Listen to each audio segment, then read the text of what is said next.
75 શબ્દ ઝડપ. હાલના એપેલન્ટ જેઓ નેગોશિયેબલ ઇન્સ્ટ્રુમેન્ટ એક્ટની કલમ 138ના કામે આરોપી છે. વિદ્વાન મેટ્રોપોલિટન મેજિસ્ટ્રેટશ્રીની કોર્ટ દ્વારા દોષિત ઠરાવી 1 વર્ષની સાદી કેદ અને ₹10,000નો દંડ ફરમાવેલ છે. તે હુકમની સામે એપેલન્ટ આરોપીએ અપીલ કરી છે અને અપીલ દરમિયાન સજાનો અમલ મોકૂફ રાખી જામીન મુક્ત કરવા માટે કોર્ટને વિનંતી કરેલ છે. ફકરો. એપેલન્ટ તરફે વિદ્વાન વકીલશ્રીને સાંભળ્યા તથા મૂળ ફરિયાદી તરફે વિદ્વાન વકીલશ્રી દ્વારા અરજી સામે વાંધો લીધેલ છે. તેમણે એવી દલીલ કરેલ છે કે ફરિયાદી તેમના મિત્ર સંજયભાઈ લાલજીભાઈના લીધે આરોપીને ઓળખતા હતા. મિત્રતાના સંબંધે મદદ કરવાના હેતુથી ₹1 લાખ ટુકડે ટુકડે આપેલા, જે રકમ ચૂકવી આપવા માટે આરોપીએ ફરિયાદીને સ્ટેટ બેંક ઓફ ઇન્ડિયાનો ચેક આપેલો. તે ચેક બેંકમાં નાણાં મેળવવા માટે રજૂ કરતા અનસફિશિયન્ટ ફંડના શેરા સાથે ચેક પરત આવેલ. ત્યારબાદ આરોપીને નોટિસ મોકલી આપેલી. આ નોટિસનો અમલ ન થતાં પુરાવો રજૂ કરેલ છે.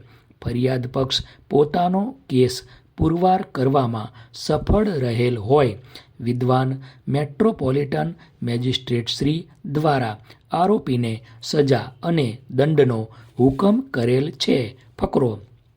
સદર કામે મેટ્રોપોલિટન મેજિસ્ટ્રેટશ્રીની કોર્ટ દ્વારા અરજદારને ફરમાવેલ સજા અને તે ગુનાનો પ્રકાર જોતા તેમજ અપીલનો નિકાલ આવતા લાંબો સમય લાગે તેમ છે.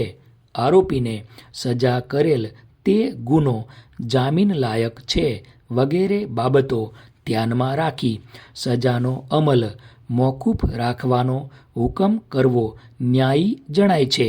વધુમાં નેગોશિયેબલ ઇન્સ્ટ્રુમેન્ટ એક્ટની કલમ 148ની જોગવાઈ ધ્યાનમાં લેતા આ કામે વળતરની રકમ પૈકી 20% રકમ ભરવાનો હુકમ કરવો ન્યાયી જણાય છે. ફકરો.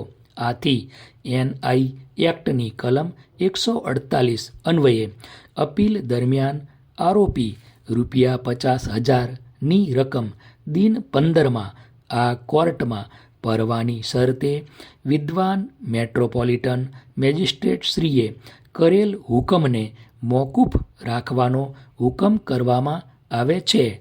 તેમજ અરજદાર આરોપીને ઉપરોક્ત રકમ ભરવાની શરતે અપીલમાં નિયમિત હાજર રહેશે અને અપીલ ચલાવવામાં સહકાર આપશે તેવી શરત સાથે તેમને સજાના હુકમ બાદ રજૂ કરવામાં આવેલા જામીન ચાલુ રાખવાનો હુકમ કરવામાં આવે છે. ઉપરોક્ત મુજબની રકમ અરજદાર જમા આપે ત્યારબાદ દિન 7 સુધીમાં રાષ્ટ્રીય બેંકમાં ફિક્સ ડિપોઝિટમાં મૂકવી. પરંતુ ઉપરોક્ત રકમ ભરવામાં આરોપી નિષ્ફળ જાય તો આગળની જરૂરી કાર્યવાહી કરવા હુકમ કરવામાં આવે છે.